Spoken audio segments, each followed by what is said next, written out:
महाविकास आघाडीमध्ये आणखीन एक भिडू वाढण्याची शक्यता आहे। राजू शेट्टींनी महाविकास आघाडीकडे पाठिंबा मागितलेला आहे। वंचितचं अजून निश्चित नसताना स्वाभिमानी शेतकरी संघटना मात्र महाविकास आघाडीमध्ये सामील होण्याची दाट शक्यता निर्माण झालेली आहे। तर महत्त्वाची बातमी आपण पाहतोय, महाविकास आघाडीमध्ये आता आणखीन एक भिडू वाढण्याची शक्यता आहे, कारण राजू शेट्टी यांनी महाविकास आघाडीकडे पाठिंबा मागितलेला आहे। वंचितचं अद्यापही निश्चित झालेलं नसताना स्वाभिमानी शेतकरी संघटना मात्र आता महाविकास आघाडीमध्ये सहभागी होण्याची शक्यता निर्माण झालेली आहे आणि आता राजू शेट्टी यांनी देखील तयारी सुरू केलेली आहे। या संदर्भातला लोकशाहीचा एक खास रिपोर्ट पाहूया।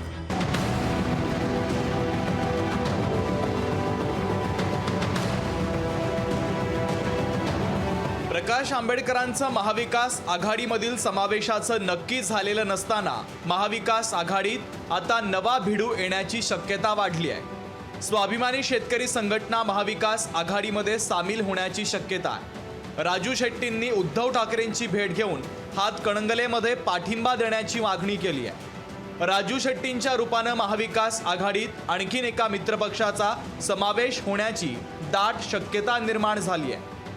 राजू शेट्टी उद्धवजींना भेटले, मातोश्रीवर चर्चा केली। ती चर्चा फक्त एकाच मतदारसंघापुरती नव्हती, तर राजू शेट्टी यांनी एकंदरीतच पश्चिम महाराष्ट्रातील राजकीय परिस्थितीवर चर्चा केली आणि आमची भूमिका आहे की राजू शेट्टींना सुद्धा या आमच्या महाआघाडीमध्ये कशा पद्धतीनं सामावून घेता येईल, कारण त्यांच्यासारखे शेतकऱ्यांचे नेते संसदेमध्ये असायला। वंचितनं महाविकास आघाडीचा प्रस्ताव फेटाळल्याचं अधिकृतरित्या महाविकास आघाडीला सांगितल्याचं दिसत नाहीये।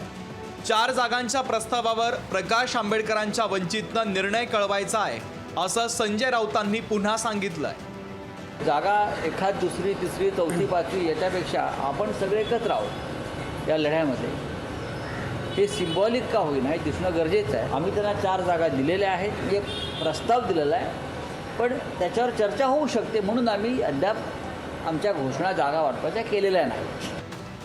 महाविकास आघाडीमध्ये सगळं ऑलवेल असल्याचं संजय राऊतांनी सांगितलंय।